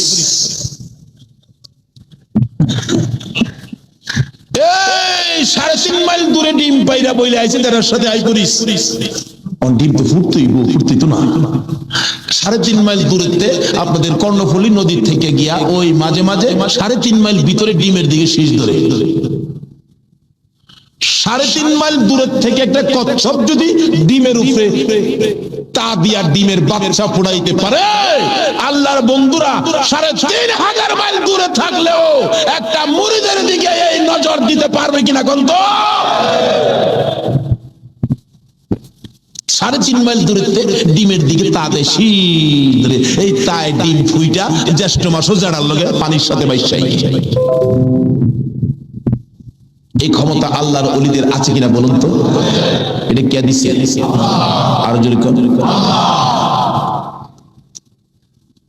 সে আল্লাহর ওলি বলছেন, বাবা আজকে এশারের নামাজটা পড়িস না, যা যা যা। যার কয় হুজুর পড়তাম না তো কইলেন আপনার সাথে, বাড়ি গিয়ে পয়রা লাইলে কি আর আপনি দেখবেন? আল্লাহর ওলি দেখবে কি না? বাড়িতে গিয়ে কয় হুজুর কইছে নামাজটা ছাইরা দিতাম, হুজুরের কথা তো মানতে হবে, একবারে সব না ছাইরা খালি ফরজটা পয়রা লাই, একবারে কেমনে বাদ দিলাই, সারা জীবন নামাজ পড়লাম, আজকে নামাজটা কেমনে বাদ দিলাই, শুধু ফরজটা পয়রা ঘুমাই রইছে। রাত্রে নবীজি আইসা ডাকতেছে, কিরে আজকে আমার সুন্নত ছাইরা দিলি? পীরের কথা কইনা কি করলাম আফসোস।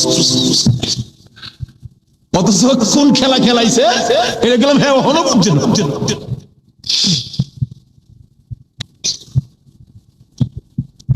সকালবেলা ফজরের নামাজ পড়া মনের দুঃখ খুলে যাইতেছে পিসাবের কাছে, পিসাব দূরে থেকে কয় কি পেঁয়াজ বুঝি লাগছে, তাহলে বুঝা গেল খবর পিসাবের কাছে।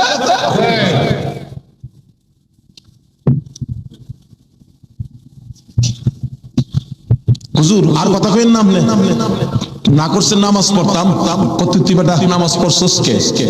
কই কি আমি নামাজ পড়ছি না করছি আপনি জানেন কেমনে? বেটা খালি সুন্নতটা বাদ দিছস, তোর খেয়াল নাই ফরজটাতে পড়ছস? আমি কি জানি না মনে করছস? হুজুর বাইরে লাইছে, হুজুর কি ফেস হইছে জানেন কি? আমি খালি আপনি তো কইছেন নামাজ পড়িস না, একবারে কেমনে বাদ দিই, আমি ফরজটা পড়ে ঘুমাই রইছি, সুন্নতটা পড়ি নাই। এইজন্য রাত্রে আইসা হুজুর আমারে ডাকতেছে নবীজি, কি রে আজকে আমার সুন্নত বাদ দিলাইলি? হুজুর এই সর্বনষ্ট হইছে। নবীজি এসে ডাকতেছে, আল্লাহর ওলি কই বেটা এইটা লেগিতে কইছিলাম, আজকে যদি ফরজটা সহ ছাইরা দিতে, আজকের নামাজটা খালি ছাইরা দিতে, সুন্নতটা বাদ দিও না, নবীজি আইসা তোরে ডাকতেছে, যদি ফরজটাও বাদ দিতে আমার কথায় আমার আল্লাহ আয়া তোরে ডাকলো। ভাই সাহেব এটা বুঝতে গেলে শরীয়তের মাদ্রাসার পরে মারিফতের মাদ্রাসায় ভর্তি হতে হবে। জানি চট্টগ্রামটা পীর মাসের দিক দিয়া বাংলাদেশের মধ্যে আপনারা উপরে আছেন, এই জন্য আমরা আপনাদেরকে শ্রদ্ধা করি। আল্লাহ হায়াত দেখ সকলকে, সকলে বলুন আমিন। যাই হোক ওইদিকে আমার আলোচনা না, আমার আলোচনা হলো কারবালা। যাই হোক কারবালার দিকে পৌঁছে গেছি, আধা ঘন্টা সময় দিতে রাজি আছেন না আপনারা? আসুন হাইরে কারবালা যাচ্ছি এবার কারবালা। এবার চিঠি পাইলেন কয় হাজার, মুসলিম বিন আকিল চলে গেলেন, 30,000 লোক মুরিদ হলেন, বাইয়াত গ্রহণ করলেন। খালি মুসলিম বিন আকিল হুসেইনকে কুফায় আনেন না, আমরা হুসেইনকে দেখতাম কুফা নগরী বড় মসজিদে বসে মুসলিম বিন আকিল চিঠি লেখেন, হুসেইন আর কোনো ভয় নাই, এখানে পরিবেশ আপনার জন্য পাগল, আসলেও পাগল, কিন্তু খারাপ তো খালি এদের বংশ। চিঠি পাওয়া মাত্র আপনি চলে আসেন। চিঠি গিয়ে পৌঁছে মুহররমের 1 তারিখ।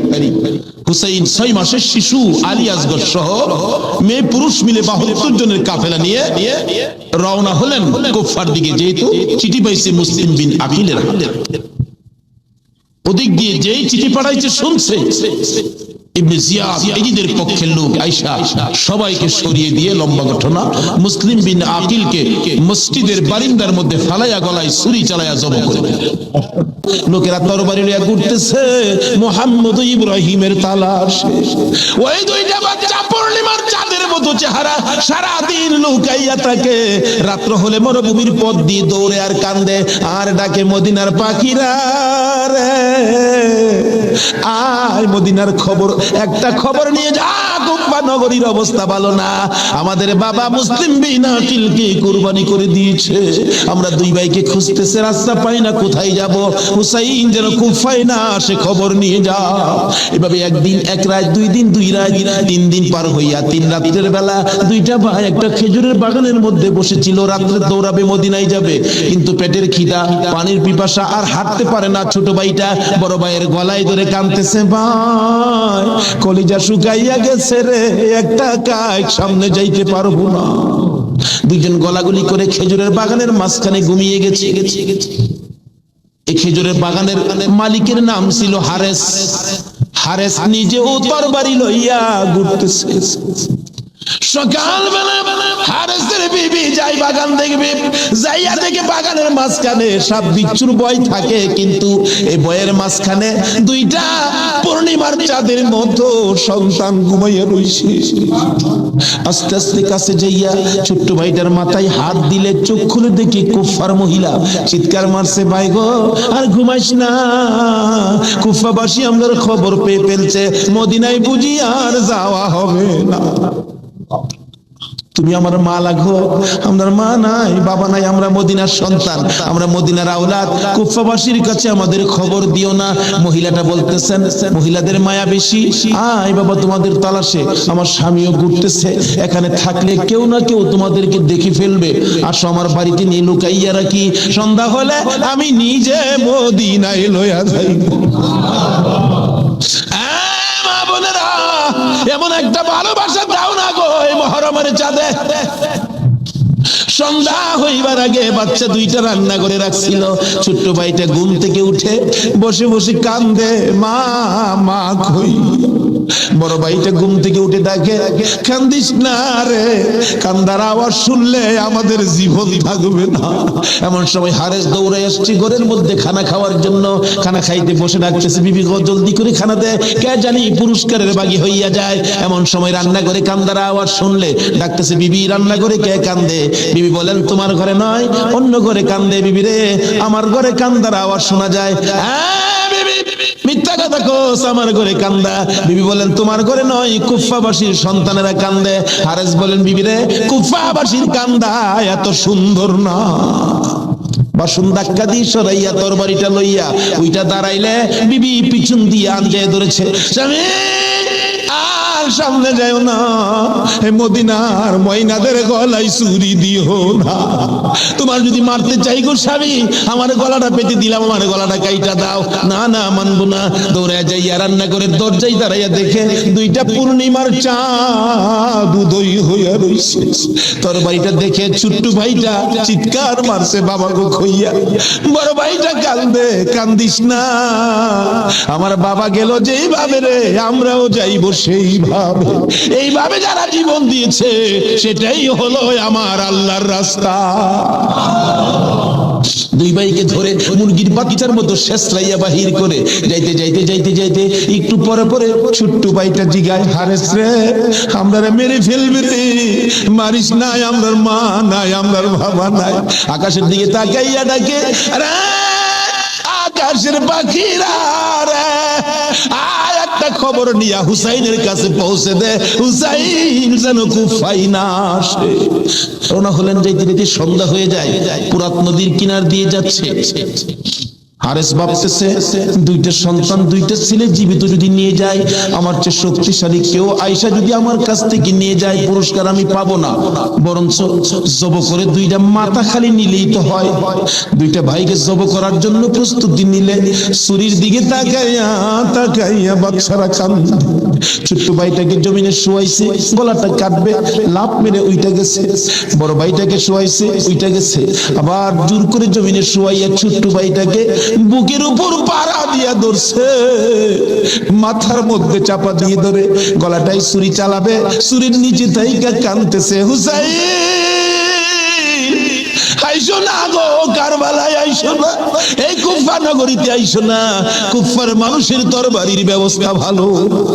গলা কেটে দিলেন বড় ভাইটারে, গলা কেটে দুইটা ভাইকে দুই দিকে ধাক্কাইয়া পুরাত নদীতে ফেলে দিলেন, মাথা ছাড়া, বডি খালি ফেলে দিয়ে মাথা রুমালের প্যাকেট করে রওনা হলে শুনে পিছন দিয়ে আবার ডাকতেছে, হারেস রে, আমরা দুই ভাইয়ের মারিস না। হারেস বলেন, মাথা কেটে নিয়ে আসলাম। আবার ডাকে কে? পিছনে যাইয়া দেখে দুই দিকে দুইটা বডি লাশ ছিল, দুইটা ভাই আবার একসাথে হইয়া এক ভাই আরেক ভাইয়ের আঞ্জাইয়া ধরে রাখছে। আমার আল্লাহ বলেছে, আমার রাস্তায় যারা জীবন ধারে তারা মরে না, তারা তারা মরে না রে, তারা জীবিত। এই দুই ভাই প্রমাণ করে দিলেন তারা জীবিত। ওদিকে যায় না, ওদিক দিয়ে যাইতেছে এজিদের দরবারে পুরস্কার আনবে। এদিক দিয়া ইমাম হুসাইন ৭২ জনের কাফেলা লইয়া গো আস্তে আস্তে কারবালার জমিনে এসে পৌঁছে সন্ধ্যা হয়ে যায়।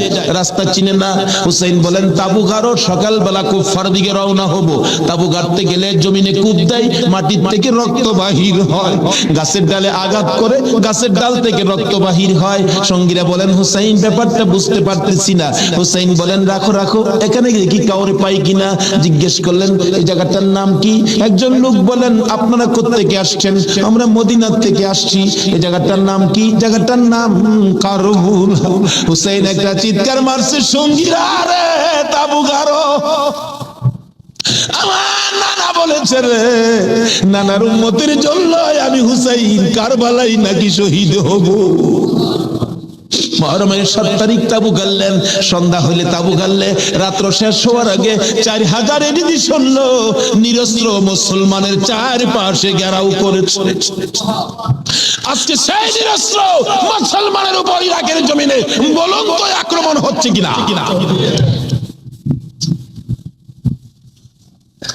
সকালবেলা ডাকে হুসাইন যুদ্ধ করো।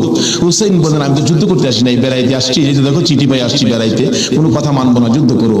একদিন 2 দিন 3 দিন পার হইয়া মুহররমের 9 তারিখ দিবাগত 10 তারিখের রাত্রে শেষ চিন্তাধারা। হুসাইন তাবুর বাতিরা জ্বালায় বলতেছেন তোমরা কথা শোনো। কি এখানে অবস্থা ভালো দেখা যায় না, যুদ্ধ করার তো কিছু নাই, তোমরা আমার একটা কথা শোনো। কি বাতিরা নিবাই দিলেন। নিবাই দিয়া বলতেছেন যে যেদিক দিয়া পারো কারবালার সাইরা তোমার নিজেদের জান বাঁচাও, কিন্তু হুসাইন কারবালায় শহীদ নানার উম্মতের নাজাতের জন্য। সারা রাত কান্নাকাটি।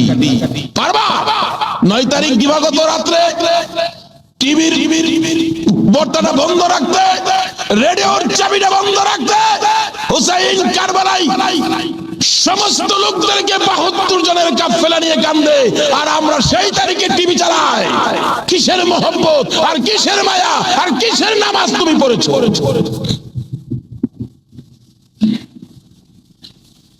যদি কথা দিতে পারো 9 তারিখ দিন গিয়া রাত্রে টিভি আর চালাবো না, আর গান বাজনা করবো না। হুসাইন তোমার জন্য ওই ফুলসিরাতের কিনারে দাঁড়ায় নামাজ পড়ছে। বলুন কি করছে? ওহনের মার আর আসেনি নামাজ নাই। এলাকায় তো হুসাইনের পাগল জন্ম হয় না, এলাকায় তো হুসাইনের রক্তের প্রতিদান দেওয়ার মানুষ দেশে হয় না। ওহনের মাদের মধ্যে এই আদর্শ নাই। ফাতেমা 2 রাকাত নামাজ পড়ে হাত বাড়াইছে, মাহমুদ আমি তো বলেছি গোসলের পরে জামা পাবে। তারা যদি গোসল করে আইসা জামা না পায় তারা বলবে নবীর মেয়ে হইয়া আমরার মা মিথ্যা কথা কয়, জান্নাতি মহিলাদের সর্দারিনী হইয়া আমাদের মা মিথ্যা কথা কয়। মাহবুদ গো আমার ইজ্জত রাখো, ও মাহবুদ আমার ইজ্জত রাখো। আমার 2টা কলিজার টুকরার সন্তানের জন্য 2টা জামার ব্যবস্থা তুমি আল্লাহ করো। এই ডাক দিছে, মায়ের দোয়া তো কবুল। আল্লাহ বলেন জিবরাইল জান্নাত থেকে 2টা সুন্দর পাঞ্জাবি হাসাইন আর হুসাইনকে দিয়ে আসো। 2টা পাঞ্জাবি নিয়ে হাসাইন হুসাইনের বাড়ির সামনে হাজির। হাসাইন হুসাইন কোথায়? তোমাদের জামা তো তৈয়ার হয়েছে। কিতাবে আসছে জামাগুলির রং ছিল একটা সবুজ আর একটা লাল। পত্র হয়ে গেছে, আমার বাবার কাছে জানতে হবে। 2 জামা লইয়া 2 সন্তান লইয়া নবীজির কাছে যাইতেছে। এই পাশে জিবরাইল এসে বলে হুজুর গো হাসাইন আর হুসাইন জামা নিয়ে আসতেছে হাকিকত জানার জন্য। আপনি বলে দিয়েন সবুজ জামা হাসাইন নিয়েছে। হাসাইন তো আপনার উম্মতের নাজাতের জন্য কুরবানি 2 ভাইয়ের বেলায় কবুল করেছে আমার আল্লাহ। হাসাইন সবুজ জামা নিয়েছে, আপনার উম্মতেরা হাসাইনকে বিষ খাওয়াইয়া সবুজ করে দুনিয়া থেকে বিদায় করে দিবে। আপনার আদরের নাতি হুসাইনকে লাল জামা যার হাতে দেখবেন আপনি মনে করবেন কারবালার জমিনে হুসাইনকে বল্লম তীরের আঘাতে লাল লাল করে দিবে। আমার নবী হাসাইন হুসাইন কাছে আসলে অন্য সময় খুশি হতেন, আজকে দেখে দূর থেকে চোখের পানি ছেড়ে দিলেন। ফাতেমা বলেন বাবা গো অন্যদিন খুশি হইতে আজকে কেন কান্দো বুঝতে পারতেছি না। আমার নবী বলেন ফাতেমা রে আয় আমার হাসাইন আর হুসাইন লইয়া 2 জনকে বুকে লইয়া কান্দে আমার উম্মতের নাজাত দিবানি। আজকে যে হাসাইন আর হুসাইনের মায়া নাই, নাই, সেই নবীর মহব্বত নাই, সেই ফাতেমার জীবনী আমাদের কাছে নাই, আহলে বায়াতের চিন্তা আমরা কেউ করি না।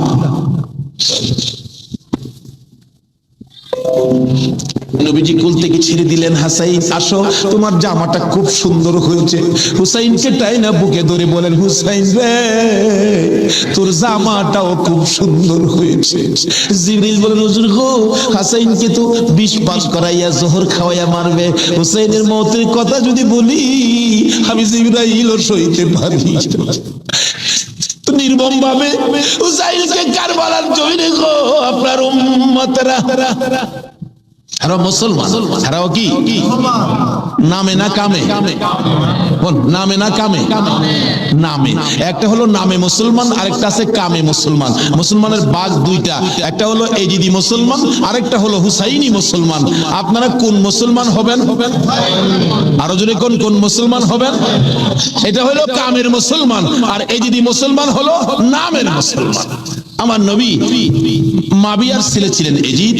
মাবিয়াকে রাসূল বলেছিলেন, মাবিয়া তুমি কিন্তু বিয়ে করো না।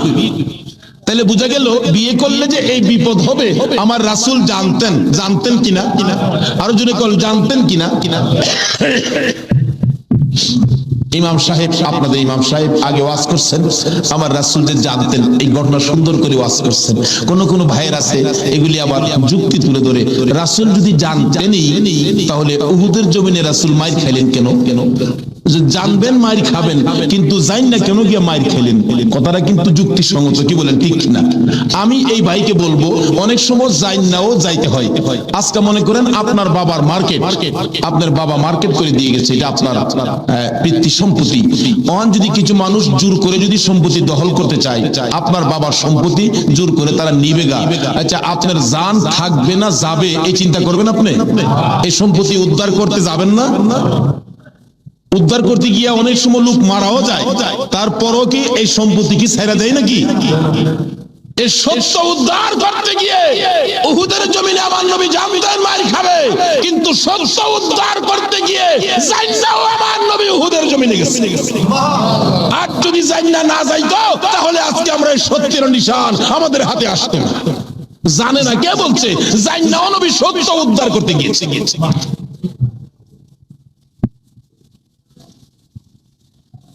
বলতেছিলাম দয়ার নবী, মায়ার নবী বলতেছেন, জিবরাইল আমার উম্মতের নাজাতের জন্য কবুল হয়েছে, কবুল হয়েছে। হাসাইন আর হুসাইন দুই ভাই আঞ্জায়া ধরে দুই গালে চুমায়া বিজাই দিয়েছে। হুসাইনকে কোনদিনই বলতেছেন, হুসাইন হুসাইন, দুই গালে চুমা দেয়, তুমি আমার আমি তোমার। তোমাকে যে কষ্ট দেয় সেজন্য আমাকে কষ্ট দেয়, আর তোমাকে যে ভালোবাসা দেয় সেজন্য আমি রাসূলকে ভালোবাসা দেয়। আজকে হুসাইনের ভালোবাসা এখানে বসা, হুসাইনের অনেক পরে আওলাদে রাসূলকে ভালোবাসা। ইতিহাস করে দেখুন যে এই ভালোবাসায় হযরত জুনায়েদ বাগদাদী রাহমাতুল্লাহ আলাইহি আল্লাহর ওলি হয়েছে। জুনায়েদের জীবনী খুললে পাওয়া যায়, জুনায়েদ ইরাকের বাদশার পালিত পালোয়ান ছিলেন। এত বড় পালোয়ান ছিলেন, বাবারে বাবা। ইরাকের বাদশা একদিন বলেন, জুনায়েদ এত খানা তোমাকে খাওয়াই, এত টাকা বেতন তোমাকে দেই, তুমি কত বড় পালোয়ান হইলা, তোমার শক্তি তো আমি দেখলাম না, আমাদের তো দেখা দরকার ছিল। জুনায়েদ বলেন, ঘোষণা দেন না, ইরাকের জমিনে এমন কোন মারপোলা নাই আমাকে কুস্তির মধ্যে পরাজয় করবে, আমি বিজয়ী হব।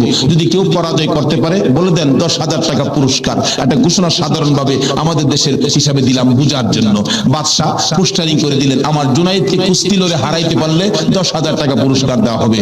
আর ওদিক দিয়ে পোস্টার দেখলেন নবীজির আওলাদ, নবীজির বংশের একটা লোক 3 দিন পর্যন্ত বাচ্চাদের মুখে খানা দিতে পারে না, গরিবী অবস্থা, হাঁটতেছে, রোজগারের তালাশে ঘুরতেছে, কোন রোজগারের বাউ হলো না, বাচ্চারা না খাইয়া 3 দিন পার হয়ে গেল। ডাকতেছেন, রে পোস্টার দেখা যায় কুস্তি লইরা জিততে পারলে 10,000 পুরস্কার, আর সন্তানকে যখন খানা দিতে পারি না, আর জীবন রাইখে লাভ কি? কুস্তি লইরা জুনায়েদের সাথে জীবনটা দিয়ে ইলাই এই মুখ আর সন্তানকে দেখাবো না। যাই বলতেছে, এখানে অফিসে কে আছে? আমি তো জুনায়েদের সাথে কুস্তি লড়ব। হাতির সাথে মশা, কই জুনাইদ কই? মানুষে কই, মিয়া কুস্তি লড়তে আইছো না মরতে আইছো? জুনাইদের দেখছো? কই না, দেখি নাই। দেখে আসো। বাবারে বাবা, কি বেটা! এই নাকি জুনাইদ? আপনি জুনাইদ? আমি তো আপনার সাথে কুস্তি লড়তে আইছি। জুনাইদ কি লড়তে আইছো না মরতে আইছো? আচ্ছা যেটা মরা পরে দেখা যাইব। নাম লেখেন। নাম লিখছে রবিবার দিন আপনাদের কর্ণফুলী মার্কেটের মাহফিল আজকে এই দিনই ধরলাম। রবিবার দিন মাঠের মধ্যে হাজার হাজার মানুষ জুনাইদের মতো পালোয়ানকে কুস্তি লড়ে হারাবে। কুস্তি লড়বে হ্যাঁ জানি কেমন পালোয়ান। মাঠের মধ্যে নামছে, 3 দিন পর্যন্ত খানা নাই, বাচ্চাদের চিন্তা, হাঁটতে পারে না, হাঁটতে কইরা যায়, মাঠে গিয়ে নামছে। জুনাইদ তো নামছে হাতির মতো এক পুরুষ। লেফারি মাঝখানে দাঁড়ায় কয় কি আইলু রে, কার সাথে কি? দর্শকেরা কয় আমরা কি দেখবো, সময়টাই নষ্ট করলাম, এর সাথে কি খেলবো। এবার দেখা গেল খেলা শুরু হওয়ার আগে লেফারি জিগায় এদিকে আসেন, আপনি কি লড়তে আইছেন না মরতে আইছেন? কয় আপনি মাতবুরি কম করেন, আপনি লেফারির দায়িত্ব পালন করেন। লড়লে আমি লড়বো, মরলে তো আমি লড়বো, আপনার বাবার কি? লেফারি কয় মাপ চাই বাবা, আপনি লড়েন, খুব ভালো করে লড়েন। লড়ার আগে ডাকছে জুনাইদ এদিকে আয়, দুইটা কথা বলবো, বলো বলো। আমাকে চিনো? জুনাইদ বলেন না তো, তোমাকে তো চিনি না। কয় আমি আওলাদে রাসূল।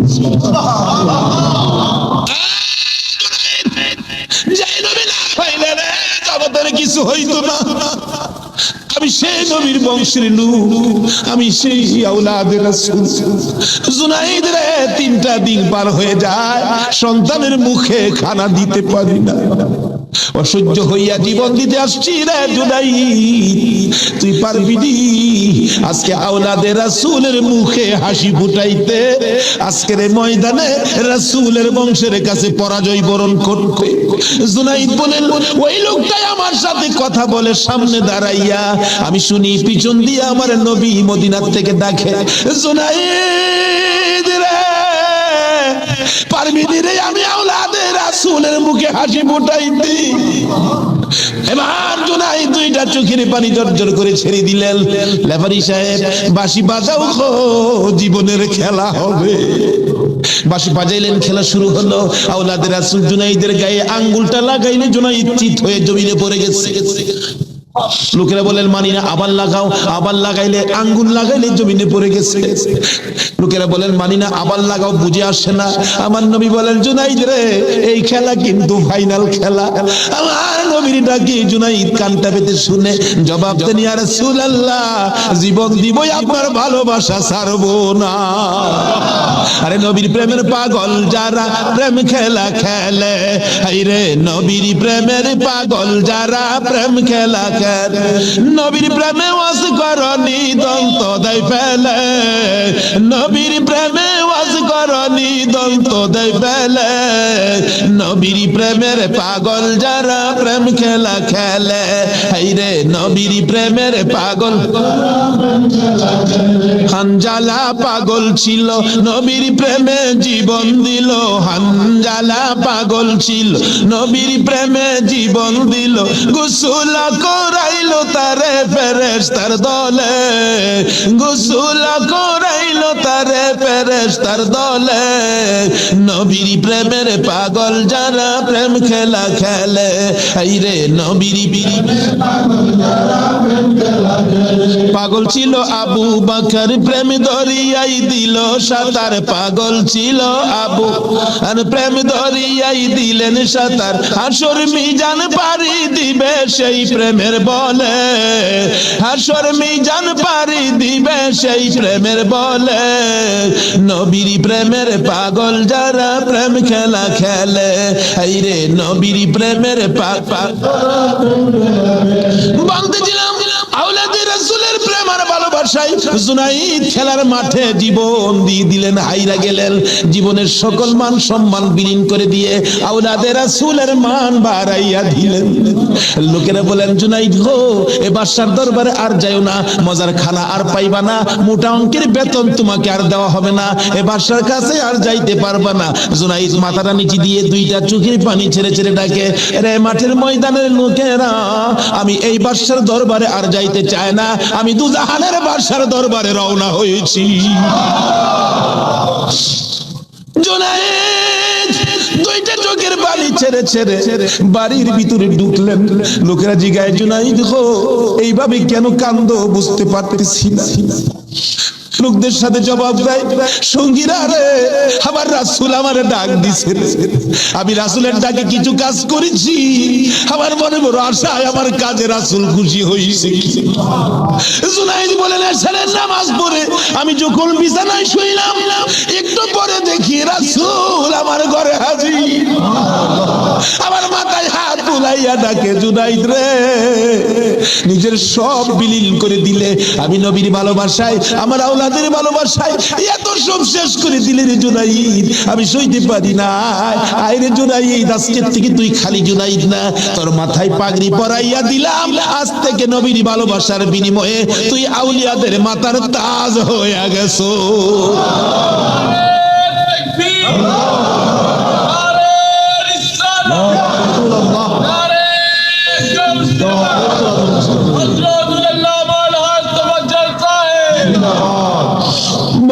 বলতেছিলাম আওলাদের রাসূলের ভালোবাসায় যদি পালোয়ান আল্লাহর ওলি হয়ে যায়, আর যেই নবীকে বলেছেন, যেই নবী ঘোষণা দিয়েছেন হুসাইন তুমি আমার আমি তোমার, তোমাকে যে কষ্ট দেই সে যেন আমাকে কষ্ট দেয়, তোমাকে যে ভালোবাসবে সে যেন আমাকে ভালোবাসলো। বলুন আজকে যারা হুসাইনের ভালোবাসায় বসে আছেন গো, বলুন আমার নবী ভালোবাসা দিবে কিনা? আমার নবী যাকে ভালোবাসে আল্লাহ তাকে ভালোবাসবে কিনা বলুন তো? কষ্ট হইতেছে ভাই, কারবালায় যাচ্ছি আর আধা ঘন্টা সময় দিবেন, আল্লাহ কবুল করো সকলের। লম্বা ঘটনা, কারবালার ওয়াজ এক বছর করে শেষ করা যাবে না, আমি সংক্ষেপ করে মেন কথাগুলো আপনাদের সামনে তুলে ধরতেছি। এবার আমার নবী বলেন, ফাতেমা রে ফাতেমা, আমার দুই নাতিকে নিয়ে ঘরের ভিতরে যাও, আমার কেন জানি কলিজায় আগুন জ্বলছে, আমি হাসান হুসেইনকে দেখলে আমার সহ্য হয়। হাসান হুসেইনকে নিয়ে যখন চলে যায়, আমার নবী কাঁদেন, জিবরাইল পাশে দাঁড়াইয়া বলেন হুজুর কেন কাঁদেন? ও জিবরাইল, আমার দুই নাতি উম্মতের জন্য কুরবানি, হুসাইনের ঘটনায় আমার মন মানে না রে। হুসাইন কারবালার জমিন, এই জমিনটা কই রে জিবরাইল? এই জমিনটা জানি কেমন রে, আমার হুসাইন কোন জায়গাটাই জানি গড়াগড়ি করে কাঁদবে। সঙ্গে সঙ্গে জিবরাইল এক মুষ্টি মাটি নিয়ে দিলেন, হুজুর দেখেন তো এই মাটিটা নাকে লাগাইয়া দেখেন কিসের গন্ধ করে। রাসূল নাকে লাগাইয়া চোখের পানি ছেড়ে দিলেন, জিবরাইল রে এই মাটির মধ্যে দিয়ে আমার হুসাইনের রক্তের গন্ধ করে। হুজুর এই মাটি হইল কারবালার মাটি। লম্বা ঘটনা, মাটিগুলো নিয়ে ভাবতেছেন কি করব। জিবরাইল বলেন হুজুর কারবালা পর্যন্ত যার হায়াত থাকবে তার কাছে মাটিগুলো রেখে দেন, একটা কাচের বয়ামের মধ্যে যেন রেখে দেয়, যেদিন দেখবে মাটি লাল হয়ে গেছে গো, এদিন মনে করব হুসাইন কারবালায় শহীদ হয়ে গেছে। কারবালা পর্যন্ত যার হায়াত থাকবে তার কাছে দেন। আমার নবী কার হায়াত থাকবে জানে কিনা কোন? আমার নবী উম্মে সালমাকে লক্ষ্য করে ডাক দিলেন, উম্মে সালমা রে আয় আমার পাশে আয়। উম্মে সালমা কাছে আসলে নবীজি দুইটা চোখের পানি ছেড়ে দিলেন। হুজুর ডাইকে আনলেন, কথা বলবেন, কান্দেন কেন? উম্মে সালমা রে কান্দি রে, কলিজা মানে না, এই মাটিগুলো তোর হাতে দিলাম রেখে দিও, যেদিন দেখবে এ বোতলের মাটি লাল হয়েছে এদিন তুমি বুঝে নিবা আমার হুসাইন উম্মতের নাজাতের জন্য কারবালায় শহীদ হয়েছে। উম্মে সালমা বলেন আমি এই মাটি তখন বোতলের মধ্যে রেখে দিলাম, ওদিকে দিয়ে দয়ার নবী মায়ার নবী দুনিয়া থেকে বিদায়, চার খলিফা বিদায়, ফাতেমা বিদায়, এইভাবে আস্তে আস্তে আমিরে মাবিয়ার হাতে মদিনার শাসক ক্ষমতা। আমিরে মাবিয়া রাষ্ট্রের প্রধান, বুড়া হয়ে গেছে তো এজিদ। রাসূল বলছিলেন মাবিয়ারে তুই বিয়ে করিস না, কিন্তু মাবিয়ার এমন এক রোগ হইল, লোকেরা পরামর্শ দিল কবিরাজরা বিয়ে করলে ভালো হয়ে যাবে, রাসূল নিষেধ দিছিলেন বিয়ে করিস না, কিন্তু রাসূল তো জানতেন, কি বলেন জানতেন কিনা বিয়ে করিস না, কিন্তু বিয়ে করলেন। জন্ম হলো এজিদ, একটু বুড়া হয়েছে বাবা, এজিদ চক্রান্ত করতেছেন, বাবার ক্ষমতাটা আমার নেওয়া দরকার। কিন্তু এজিদ নবীর কথা মতো, নবীর প্রেম নবীর ভালোবাসা এজিদের কাছে কখনো ছিল না। লোকেরা বলেন না, এইরকম একটা লোকের কথা আমরা মানতে পারি না, হাসাইনই তো আছে, আমরা হাসাইনকে মানবো। নবীজি ভবিষ্যৎবাণী করে দিয়ে গেছিলেন, আমি দুনিয়া থেকে বিদায়ের 30 বছর পর হাসাইন ক্ষমতায় আসবে, হাসাইনকে মানুষ ভালোবাসবে, কিন্তু এজিদ হাসাইনকে থাকতে দিবে না। যাই হোক, লম্বা ঘটনা। এজিদ কয় হাসাইনকে কিভাবে শেষ করা যায়, দুইজনই পথের কাটা, একজন হাসাইন একজন হুসাইন, দুজনকে শেষ করতে পারলেই তো আমার সুবিধাজনক পরিবেশ হয়ে যাবে। কি করব, কি করা যায়? এক কুটনি বুড়িকে এনে বললেন, তুমি কি পারবা হাসাইনকে শেষ করে দিতে? কুটনি বুড়ি কয়, এটা ব্যাপারই না। এমন কিসিমের মহিলা আছে না দেশ, খালি বেজাল লাগাই সংসারে। হাসাইন রাদিয়াল্লাহু তাআলা আনহু বিবি ছিলেন 4 জন, সকলের ছোট বিবির নাম ছিলেন জায়েদা। জায়েদার হাতে শরবত খাইতেন সবসময়, তার হাতে শরবত খুব সুন্দর হতো আর কি, শরবত খাইতেন। হাসাইন ডাকতেছেন, জায়েদা শরবত দাও। শরবত দিলেন জায়েদা, দেখলো কুটনি বুড়ি জায়েদারে দিয়ে এই কামড়া বানাইতে। হাসাইন শরবত খায় চলে গেলেন, বলেন জায়েদা, হাসাইন কি তোমার হাতে সবসময় শরবত খায়? প্রত্যেকদিন আমার খুব ভালোবাসে, আমার হাতে শরবতটা খায়, আর কেউর হাতে খায় না, আমার হাতে শরবত নাকি খুবই ভালো। হ্যাঁ। কুটনি বুড়ি কয়, তোমার হাতে শরবত খায় কিন্তু তোমাকে ভালোবাসে না। কি বলো? আমি জানি ভালোবাসে, তুমি জানলে কি হবে? আমরা দূরের থেকে যা দেখি তোমার সবচেয়ে কম ভালোবাসে। একটা কাম করো, মেয়েরা কিন্তু খুব সরল মানুষ, সহজে বুঝ পাই না, একটা কাজ করো, কি আমি বিষ দিয়া যাবো, বিষ খাওয়াইয়া হাসাইনকে মাইরা দাও, এজিদ হবে দেশের প্রেসিডেন্ট বাদশাহ, আর তুমি হবে রানী। সহজে বুঝ মানলেন, সরল মানুষ তো। বিষ দিলেন, শরবতের সাথে দিয়ে খাওয়াইলে হাসাইন পিপাসিত ক্লান্ত, জায়েদা শরবত দাও, শরবতের সাথে বিষ দিলেন, খাইলেন। খাওয়ার পরে বলতেছে, জায়েদা আজকে শরবতটা যেন কেমন কেমন লাগে, কি যেন গন্ধ করতেছে। জায়েদা বলেন, না তো কিচ্ছুই না, কিন্তু দেখা গেল কিছুক্ষণ পর হাত পাও গুলি অবশ্যই আসতেছে, সমস্ত চেহারা নীল হয়ে গেছে, খালি জিহ্বাটা নড়তেছে, দুইটা চোখের পানি ছেড়ে দিয়েছে। জায়েদা বুঝিছি, আজকে বুঝি নানার উম্মতের নাজাতের জন্য মায়ের দোয়া বুঝি আজকে কবুল হয়ে যাবে। জায়েদা রে, না না তোরে কিছু বলবো না, আমার ভাই হুসাইন হুসাইনকে দেখে দেখে আমার পাশে আনবো। হুসাইন খবর পাইয়া দৌড়াই আইসা দেখে বড় ভাইয়ের সমস্ত চেহারা সবুজ হয়ে গেছে, একটা চিৎকার মারছে, মা মা গো, তোমার দোয়া বুঝি আজকে কবুল হয়ে যায়। দৌড়ে যাইয়া হাসাইনের গলায় ধরছে, ভাই রে ভাই, কে তোমার এই অবস্থা করেছে? আমি হুসাইন তার প্রতিশোধ নিব। হাসাইন টাইনা টাইনা গলায় ধরে দুই গালে চুমাইতেছে, ছোট ভাই তো, বাইরে প্রতিশোধ নিস না, নানার উম্মতের জন্য মায়ের দোয়া কবুল হয়ে গেছে। হাসাইন একটা কথা তোরে বলে যায়, কিছুদিন পর তোর উপরও বিপদ আসবে রে, আমার মায়ের দোয়া তোর বেলায়ও তো কবুল হয়েছে। যেদিন বিপদে আসবে রে, কেউ তো তোর পাশে আসবে না রে হুসাইন। এদিন আমি তো ভাই কাছে থাকতাম, আমিও তো দুনিয়ায় থাকতেছি না। হুসাইন রে, বেশি বিপদে পড়ে যখন কলিজার মধ্যে অশান্তি লাগবে, দুনিয়ার কাউরে ডাকিস না, না না না না কইয়া ডাকিস, কলিজায় শান্তি পাবে। হাসাইন দুনিয়া থেকে বিদায় চক্রান্ত করে হুসাইনকে কিভাবে মারা যায়, হাসাইনকে মদিনায় ফালাইয়া, হুসাইনকে তো মদিনায় মারা যাবে না, চক্রান্ত করে ইবনে জিয়াদকে ডাক দিলেন, কুফা নগরীর গভর্নর, তুমি একটা কাজ করো, আমি ডাকলে তো আসবে না, কুফা নগরীর মানুষ দিয়া তুমি ডাইকা নিয়ে আসো হুসাইনকে কুফায় আনার পর হুসাইনকে আমরা শেষ করে দিব, আর আমাদের পথের কাটা থাকবে না। ইবনে জিয়াদ বলেন, কথা তো রাইট, চিঠি পাঠাও। চিঠি পাঠাইতে 40,000 চিঠি মদিনায় পাঠাইছে। হুসাইন চিঠি দেখে মুরব্বীদের কি বলতেছেন, চিঠি আসছে কুফায় যাইতে, যাবো কিনা বলেন। মুরব্বীরা চিঠি দেখে বলেন, হুসাইন রে, কুফার চিঠির রং ভালো দেখা যায়, কুফার তরবারির ব্যবহার ভালো হবে না।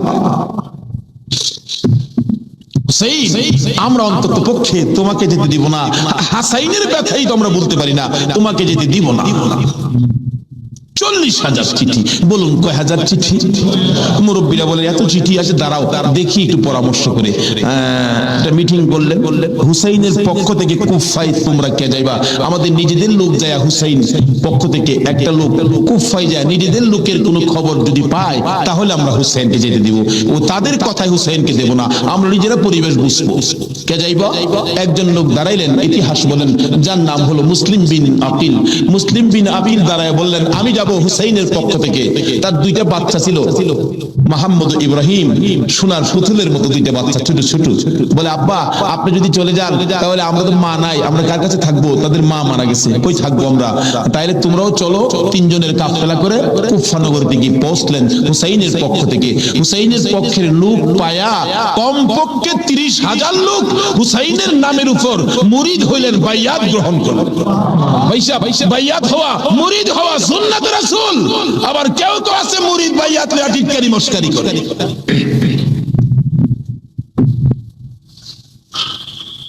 বুঝে না ভাই সাহেব, পীরের কাছে মুরিদ হবেন, কত মজার খেলা যে খেলে আল্লাহর ওলির, আল্লাহর সাথে কত খেলা যে খেলে। আল্লাহ কই এইটা নো ফতোয়া লাগাইস না, মাস্টার লাগাইস না, এটা আমার খাট বান্দা, খাট জাগাত কোনো দলিল লাগে না। জোরে জোরে খান সুবহান। এক আলেম গেছে মুরিদ হইতো, হক্কানি এক পীর সাহেবের কাছে, এক আল্লাহর ওলির কাছে গিয়া হুজুর মুরিদ হইতে আইছি।